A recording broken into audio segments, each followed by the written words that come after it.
IPL न केवल cricket की बल्कि तमाम स्पोर्ट्स की भी सबसे बड़ी लीग्स में से एक है। यहाँ दुनिया भर के क्रिकेट प्लेयर्स 8 टीम की ओर से खेलते हुए अपना टैलेंट दिखाते हैं, जिसको दुनिया भर के क्रिकेट फैंस दुनिया के हर कोने से देखते हैं। आईपीएल ने न केवल भारत को बल्कि कई अलग अलग देशों को भी काफी टैलेंटेड प्लेयर्स दिए हैं और सही मायने में क्रिकेट की सबसे शानदार लीग साबित हुई है, जहाँ टैलेंट की वैल्यू की जाती है। कितनी भी अच्छी लीग या कितना भी अच्छा टूर्नामेंट क्यों ना हो, एक आध बार तो इनका नाम कंट्रोवर्सीज में जरूर आता है। आईपीएल भी बाकी बड़ी बड़ी लीग्स की तरह ही इससे ज्यादा दूर नहीं रहा। इसका नाम भी कई अलग अलग कंट्रोवर्सीज में आता रहा है, जिसकी वजह से इसकी रेपुटेशन क्रिकेट जगत में थोड़ी कम जरूर हुई थी, पर फिर धीरे धीरे इस लीग ने वापस से अपने आप को दुनिया की बेस्ट क्रिकेट लीग के तौर पर साबित किया है। आज की इस वीडियो में हम आईपीएल की कुछ ऐसी ही फेमस कंट्रोवर्सीज के बारे में बात करेंगे, जैसे किस तरह ललित मोदी, जिन्होंने इस लीग की शुरुआत करी थी, उनको आईपीएल से ही हटा दिया गया और किस तरह चेन्नई सुपर किंग्स एक बार बैन हो गई थी। इस तरह की कई कंट्रोवर्सीज के बारे में आपने सुना तो होगा, पर इस वीडियो में हम इनके बारे में डिटेल में जानेंगे। आप आईपीएल की लोकप्रियता का अंदाजा इस बात से भी लगा सकते हैं कि इन तमाम कंट्रोवर्सीज के बावजूद भी इसकी फैन फॉलोइंग में कभी भी कोई कमी नहीं आई। तो आइए शुरू करते हैं आईपीएल की कुछ सबसे बड़ी controversies. Number 1, Lalit Modi controversy. IPL देखा जाए तो ललित मोदी के दिमाग की ही देन थी। इन्होंने इसको शुरू कराने में काफी अहम भूमिका निभाई थी। ललित मोदी आईपीएल की शुरुआत से ही इसके चेयरमैन थे। उन्हें आईपीएल के सक्सेस के लिए भी जिम्मेदार समझा जाता है, क्योंकि उन्होंने आईपीएल की मदद से बीसीसीआई के रेवेन्यू को कई गुना बढ़ा दिया था और देश के कुछ सबसे बड़े बिजनेसमैन जैसे कि अंबानी से इस लीग की टीम्स में पैसा इन्वेस्ट कराया था, जिससे देश के क्रिकेट में पैसा और भी ज्यादा बढ़ गया। जैसे जैसे लीग पॉपुलर होती गई, वैसे वैसे ललित मोदी का नाम भी घर घर तक पहुंच चुका था और लोग इनको जानने लगे थे। पर 2010 में बीसीसीआई ने ललित मोदी को आईपीएल के चेयरमैन पद से हटा दिया। इसके पीछे बीसीसीआई ने ललित मोदी के खिलाफ भ्रष्टाचार करने जैसी बातें कही। दरअसल हुआ ये था कि आईपीएल के शुरू होने से पहले ललित मोदी बीसीसीआई के वाइस प्रेसिडेंट थे और उन्हें बीसीसीआई से जुड़े हुए फैसले लेने की छूट मिली हुई थी। इसी का गलत फायदा उठाते हुए उन्होंने कई डिसीजंस ऐसे लिए जिससे डायरेक्टली उनका पर्सनल फायदा हो। उन्होंने आईपीएल के शुरुआत में अपने दोस्तों और रिश्तेदारों को कुछ आईपीएल टीम्स की फ्रेंचाइजीज में काफी कम पैसों में ओनरशिप दिला दी थी।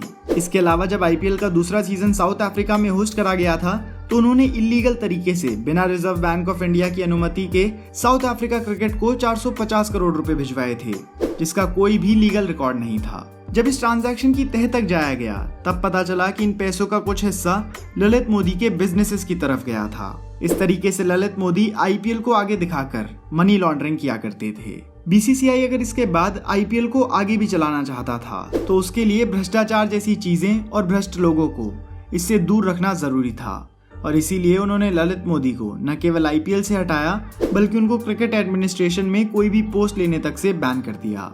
इसके बाद ही अपना अरेस्ट होने से बचने के लिए ललित मोदी इंडिया छोड़कर लंदन चला गया। Number 2, 2012 spot fixing.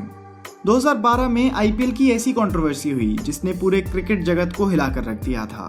2012 में एक स्टिंग ऑपरेशन में पता चला कि अलग अलग टीम्स के 5 प्लेयर्स स्पॉट फिक्सिंग में शामिल हैं। इन प्लेयर्स में डेक्कन चार्जर्स के टीपी सुधिंद्रा, पुणे वॉरियर्स के मोनीश मिश्रा, किंग्स 11 पंजाब के अमित यादव और शलभ श्रीवास्तव और दिल्ली डेयरडेविल्स के अभिनव बाली शामिल थे। दरअसल हुआ ये था कि इंडिया टीवी के कुछ रिपोर्टर्स ने फिक्सर बनकर इन खिलाड़ियों से बात करी और ये खिलाड़ी इनके कहने पर फिक्सिंग करने के लिए तैयार भी हो गए। स्टिंग ऑपरेशन में एक खिलाड़ी ने यह भी बताया कि उसको फिक्सिंग करने के लिए उसी की फ्रेंचाइजी ने 1 करोड़ 20 लाख रुपए दिए थे। स्टिंग ऑपरेशन के बाद उस वक्त आईपीएल के प्रेसिडेंट रहे राजीव शुक्ला ने इन सभी प्लेयर्स को तुरंत सस्पेंड कर दिया। स्टिंग में जब किसी बड़े खिलाड़ी का नाम नहीं आया, तब जाकर सारे क्रिकेट फैंस को राहत मिली। दोस्तों, आप मेरे क्रिकेट में इंटरेस्ट से तो वाकिफ ही हैं और इसी के चलते हाल ही में मुझको एक बड़ी ही इंटरेस्टिंग ऐप मिली, जिसका नाम है My11 सर्कल। इस ऐप की खास बात यह है कि इसमें आप सौरव गांगुली, वॉटसन और राशिद खान जैसे खिलाड़ियों के साथ खेल सकते हैं। दरअसल फैंटेसी क्रिकेट खेलना काफी आसान है। आप दोनों टीम्स में से कोई भी 11 खिलाड़ी चुनते हैं और अपनी टीम बनाते हैं।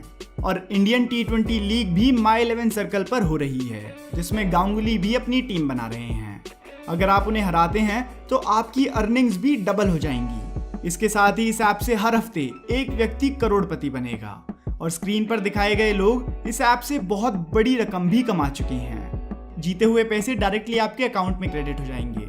आप भी इस ऐप को ट्राई कीजिए और आपके पहले डिपॉजिट पर 1500 रुपए का बोनस भी मिलेगा। मेरे सब्सक्राइबर्स के लिए 20% कैशबैक भी है, जिसे आप डिस्क्रिप्शन में दी गई लिंक से डाउनलोड कर सकते हैं। Number 3, 2013 spot fixing.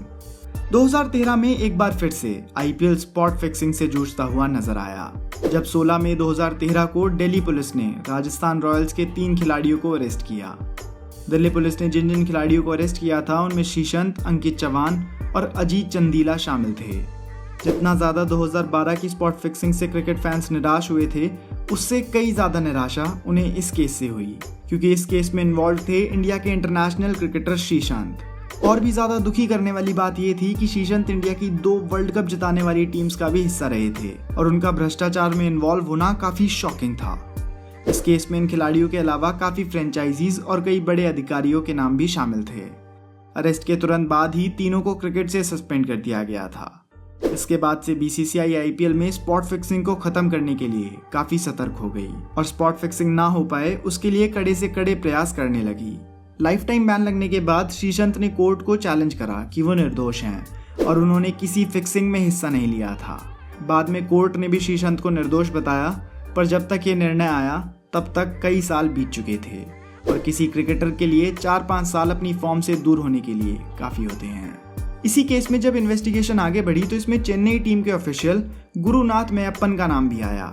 इनके अलावा राजस्थान रॉयल्स के मालिक राज कुंद्रा का नाम भी स्कैंडल में आया, जिस वजह से बीसीसीआई ने कड़ा रुख अपनाते हुए इन दोनों टीम्स को 2-2 सालों के लिए बैन कर दिया।